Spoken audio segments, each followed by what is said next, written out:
శ్రీ విఘ్నేశ్వరాయ నమః. ఓం శ్రీం హ్రీం శ్రీం మహాలక్ష్మీ నమః.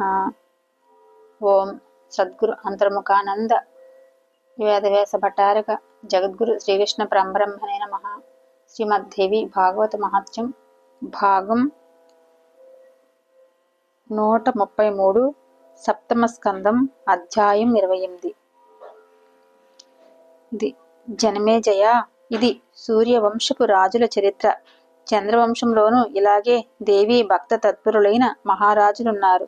సృష్టిలో విభూతిమంతయు శ్రీమంతయు ఊర్జితము అయిన ప్రతి సత్వము ప్రాణి పరాశక్తి అంశ సంభవమే అని తెలుసుకో.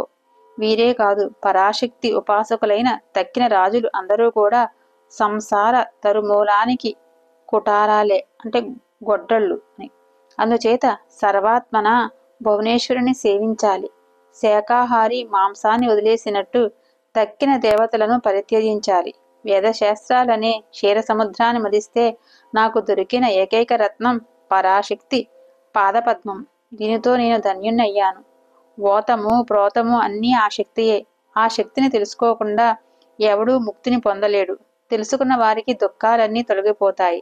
సిగ్గుతో గాని, భయంతో గాని, భక్తితో గాని, ప్రేమయుక్తితో గాని సర్వసంగ పరిత్యాగులై మనసును నిగ్రహించుకొని ప్రయత్నపూర్వకంగా దేవీ ధ్యాన తత్పరులు కావాలి. ఇది వేదాంత నిండిమం. శ్వేతాశ్వతర వేదశాఖ చెబుతున్న మాట. ఏదో ఒక వంకతో నిద్రలోనో మెలకువలోనో నడుస్తున్నప్పుడో కూర్చున్నప్పుడో ఎల్లవేళలా పరాంబికను ధ్యానించాలి, కీర్తించాలి. సంసార బంధాల నుంచి విముక్తి లభిస్తుంది. అందుకని మహారాజా, నువ్వు కూడా మహేశ్వరుని ఉపాసించు. ముందుగా విరాట్ రూపను, తర్వాత సూత్రరూపను, అటుపైన అంతర్యామి రూపిణిని సోపాన క్రమంలో ఉపాసిస్తే అంతఃశుద్ధి ఏర్పడుతుంది.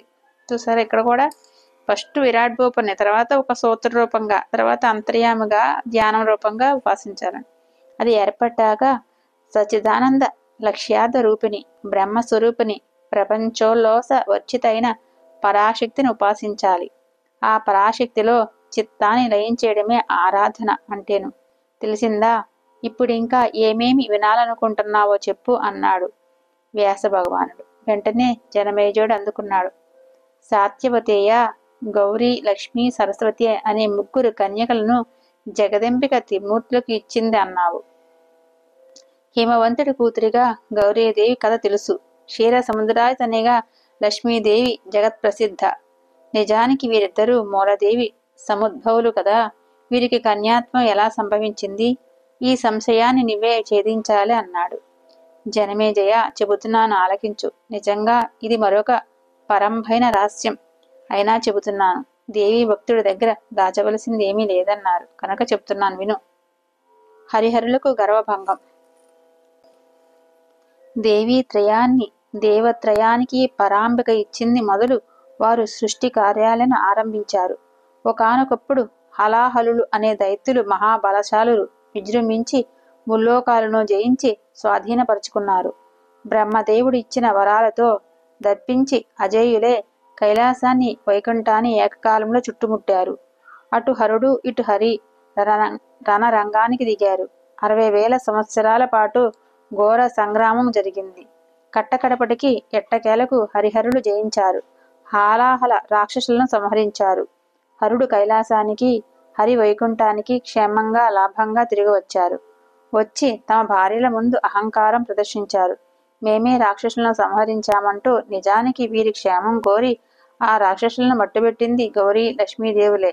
అది తెలుసుకోలేక హరిహరులే విరవీగుతుంటే చూసి వారిద్దరూ అదొక రకంగా పోదురు బడాయ్ అన్నట్టు నవ్వారు.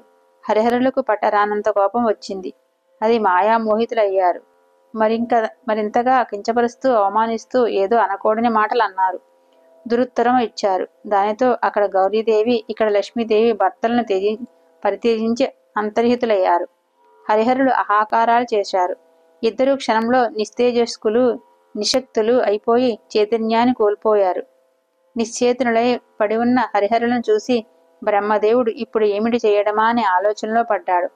ఆ కారణంగా ఆ దేవతా ప్రధానులకు ఇలాంటి దురవస్థ ఎందుకు వచ్చింది, ఎలా వచ్చింది? ఏ పాపము ఎరుగని జగత్తుకి కొంపదీసి ప్రళయం రాదు కదా. నిమిత్తమేమిటో తెలియకుండా ప్రతిక్రియ ఎలా చేయను, ఏమి చేయను, అంతా అగమ్యగోచరంగా ఉందే అంటూ ఒక్కసారి కళ్ళు మూసుకుని అంతర్దృష్టి సారించాడు. పరాశక్తి కోపం వచ్చి ఇంత జరిగిందని గ్రహించాడు.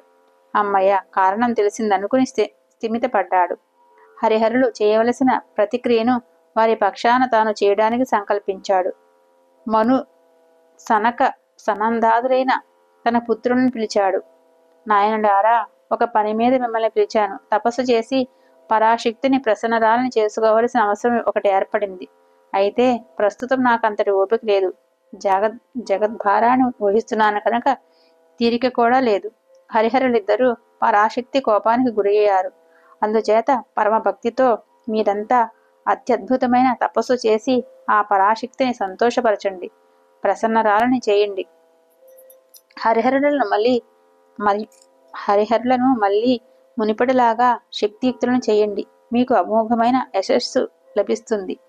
ఆ శక్తి స్వరూపిణులు ఏ వంశంలో జన్మిస్తారో ఆ వంశం మొత్తం జగత్తునే పావనం చేస్తుంది, కృతకృత్యమవుతుంది. పితామహుడి మాటలు ఆలకించి మను, సనక సనందాదులు తపోదీక్షలు స్వీకరించి ఏకాంత ప్రదేశాల కోసం అడవికి వెళ్ళిపోయారు. ఓం శ్రీ గురుభ్యో నమః. సర్వం శ్రీకృష్ణార్పణమస్తు. 133వ భాగం సంపూర్ణం. 28వ భాగం సంపూర్ణం.